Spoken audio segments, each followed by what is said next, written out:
नमस्कार दोस्तों, आज हम प्रधानमंत्री नरेंद्र मोदी की हालिया यूके और मालदीव की महत्वपूर्ण 4 दिवसीय यात्रा पर चर्चा करने जा रहे हैं।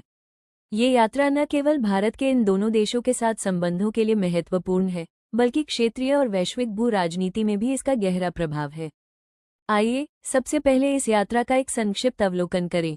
प्रधानमंत्री मोदी की यह यात्रा 23 से 26 जुलाई 2025 तक संपन्न हुई, जिसमें उन्होंने पहले यूनाइटेड किंगडम का दौरा किया और फिर मालदीव की राजकीय यात्रा पर गए। हम समझेंगे कि यह यात्रा भारत के लिए इतनी महत्वपूर्ण क्यों है, इसके मुख्य एजेंडा क्या रहे और भविष्य में इसके क्या प्रभाव होंगे। यूके यात्रा के कुछ प्रमुख परिणामों पर नजर डालते हैं। एफटीए के लागू होने से भारतीय कपड़े, मशीनरी जैसे उत्पादों को यूके में और ब्रिटिश विस्की व ऑटोमोबाइल को भारत में बेहतर बाजार मिलेगा।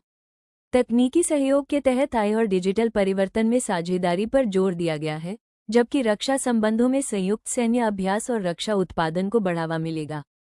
इसके अलावा शिक्षा और पर्यटन के माध्यम से दोनों देशों के लोगों के बीच संबंध और मजबूत होंगे। इस यात्रा की एक खास बात यह भी थी कि प्रधानमंत्री मोदी मालदीव की स्वतंत्रता की 60वीं वर्षगांठ समारोह में मुख्य अतिथि थे। ये यात्रा हाल के तनावपूर्ण संबंधों के बाद राजनयिक संबंधों को स्थिर करने पर केंद्रित थी।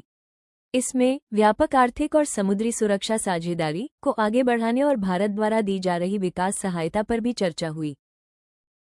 संक्षेप में कहें तो ये यात्रा भारत की पड़ोस पहले और एक्ट ईस्ट जैसी विदेश नीतियों का एक मजबूत प्रमाण है। यह वैश्विक मंच पर भारत की बढ़ती भूमिका और प्रभाव को स्पष्ट रूप से दर्शाता है। ये यात्रा आर्थिक वृद्धि और रणनीतिक सुरक्षा दोनों को एक साथ साधने का एक सफल प्रयास था।